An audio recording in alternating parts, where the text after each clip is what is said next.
अस्सलाम वालेकुम। आज मैं आपके लिए होममेड वनीला एसेंस की रेसिपी लेकर आई हूँ। अगर आपके पास वनीला एसेंस ना हो तो आप बहुत ही आसानी से वनीला एसेंस घर में बना के तैयार कर सकते हैं।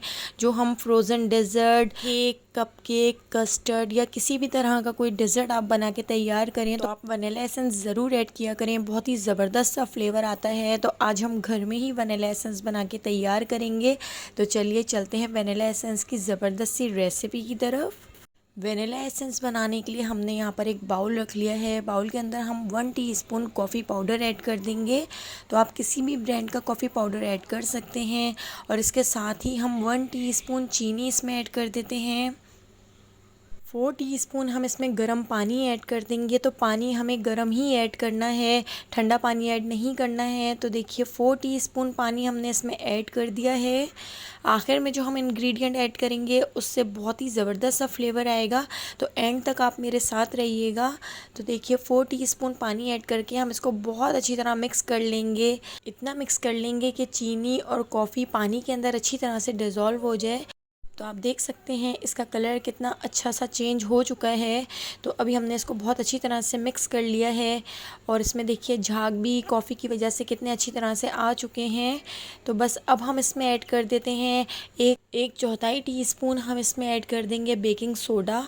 तो बेकिंग सोडा ऐड करने से इसका जो फ्लेवर है वो बिल्कुल ही चेंज हो जाएगा और इसका कलर भी बहुत ज़बरदस्त सा हो जाएगा। तो देखिए हमने जब बेकिंग सोडा ऐड किया तो आप देख सकते हैं इसका कलर कितना हल्का सा हो चुका है और कितना ज़बरदस्त सा कलर लग रहा है। तो इसको हम बहुत अच्छी तरह से मिक्स कर देंगे। तो देखिए झाग भी कितनी अच्छी तरह से इसके ऊपर आ चुके हैं। तो आप एक बार ये रेसिपी ज़रूर ट्राई करके देखिएगा। बहुत ज़बरदस्त सा वनीला एसेंस का फ्लेवर आता है। तो देखिए इसको हमने बहुत अच्छी तरह से मिक्स कर लिया है। बेकिंग सोडा ऐड करने के बाद देखिए ये थोड़ा सा थिक भी हो चुका है।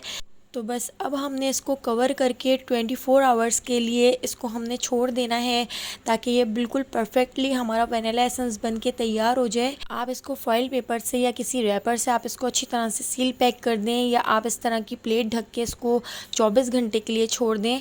तो देखिए 24 घंटे के बाद जब हमने इसको चेक किया तो ये काफ़ी थिक हो चुका था और बहुत ही ज़बरदस्त सी इसकी खुशबू आ रही थी। तो यहाँ पर हमारा ज़बरदस्त सा वनीला एसेंस बनकर तैयार हो गया है।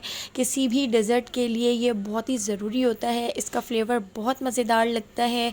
तो देखिए इस तरह की शीशी के अंदर मैंने वनीला एसेंस डाल दिया था। तो यहाँ पर हमारा ज़बरदस्त सा वनीला एसेंस तैयार है। अगर आपको मेरी ये रेसिपी पसंद आई हो तो लाइक कर दीजिएगा, मुझे कमेंट करके बताइएगा। मेरे चैनल पर न्यू हैं तो चैनल को सब्सक्राइब करना बिल्कुल भी मत भूलिएगा। आने वाली वीडियो तक मुझे दीजिए इजाज़त। अल्लाह हाफ़िज़।